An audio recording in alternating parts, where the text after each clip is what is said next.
A blistering drought hit the country's northwest. Trees were blasted, the earth parched. Livestock died, and the people with them.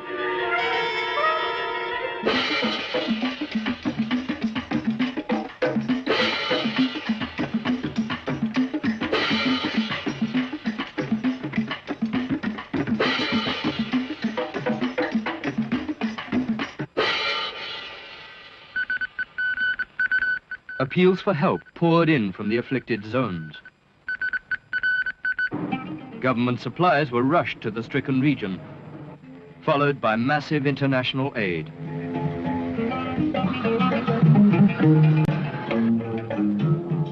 Throughout the disaster zone, relief camps were set up and clothing, food, medicine and vital water provided.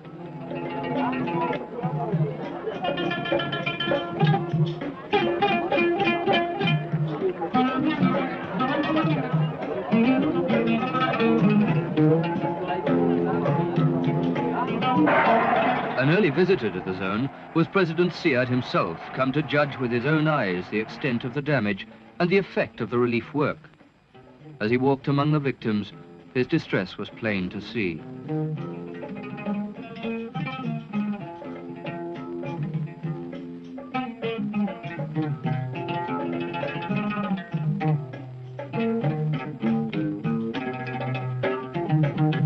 In his mind, an old dream became a firm decision. These people have lost everything they had, and our task is clear. We must assure them of a stable environment in the future, and we can only do so by uprooting and resettling them on the southern farmlands. Only by resettlement here or along the coast and retraining as farmers and fishermen can we guarantee them any future. Somalia's two great southern rivers, the Juba and Shabelle, enclose a vast and fertile floodplain as yet only part developed for agriculture, and it was here that the nomads would be resettled.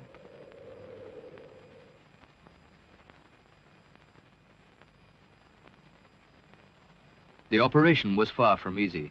120,000 people had volunteered to make the move and traveled from the relief camps to a central dispersal point in the north. From here, they would be transported to their new homes in the south and east in one great move by road and air.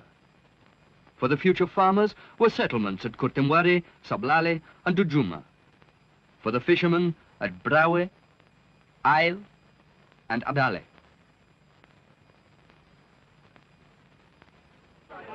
And so, on June the 18th, 1975, the great trek began.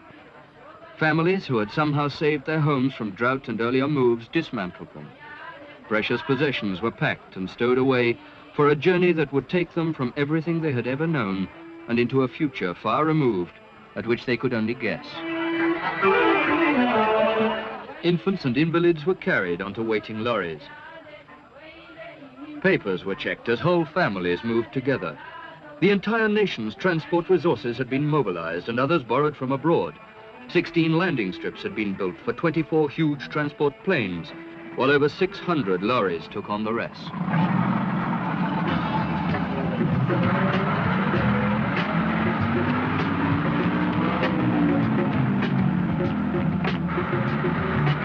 In lorry after lorry, covering hundreds of miles, the new farmers moved south. Within days, the first arrivals reached Kurtemwari, and local people turned out by the score to greet and welcome them to a new life far removed from the old.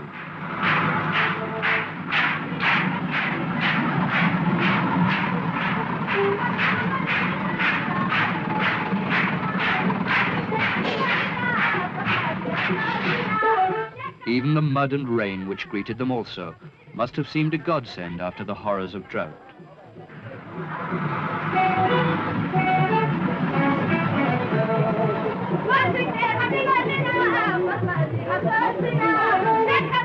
Neat rows of tents stood ready and waiting as temporary accommodation for those whose houses had been destroyed back in the north. While those who had saved theirs set to quickly rebuilding them in the new settlement.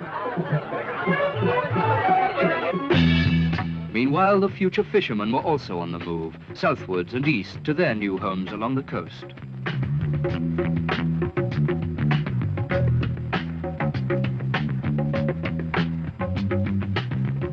Day after day, the huge convoys rolled, carrying their precious cargo to safety and a new life. The first arrivals in Adale. Wherever the refugees went, they met with the same warm reception.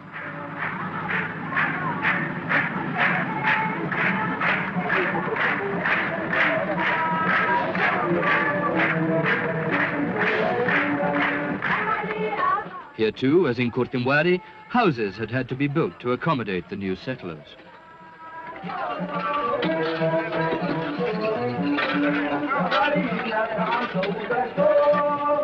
And no sooner had they settled in than schools started for the children. For those of the farmers in the open air, while here in the fishing town of Brawe, their brothers found a schoolroom already built and waiting. Nor were the children the only ones to take lessons. Most of these men had never even seen the sea, yet their new life demanded not only that they see it, but learn to enter, swim, and survive in it as well. Retraining began for the farmers also. At both Kurtimwari and Dujuma, the nomads were allocated 18,000 hectares of undeveloped land, which, under expert guidance, they would be expected to make productive within 2 years. For the fishermen, a first necessity was to learn of the different species of fish off Somalia's coast, of their shape, size, and value.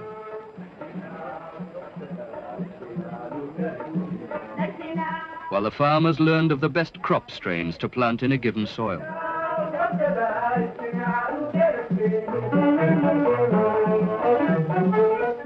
And then there were their tools, the nets, boats, and outboard motors of the fishermen.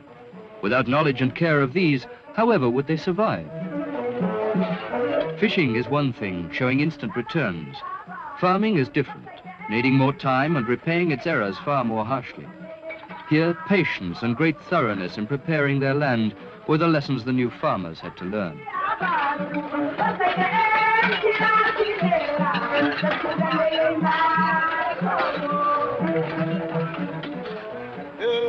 And yet, a mere 3 weeks after their arrival on the coast, the day dawned for the fishermen's first real trial at sea.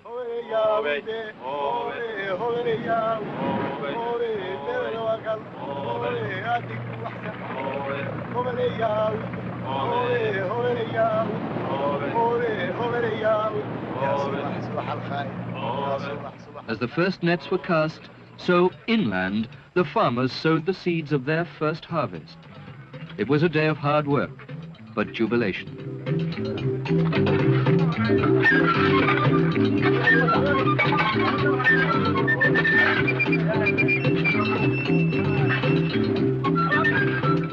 Certainly for the fishermen, their first outing was successful. But then Somalia's sea is rich. The fishermen could actually see and weigh the value of their work.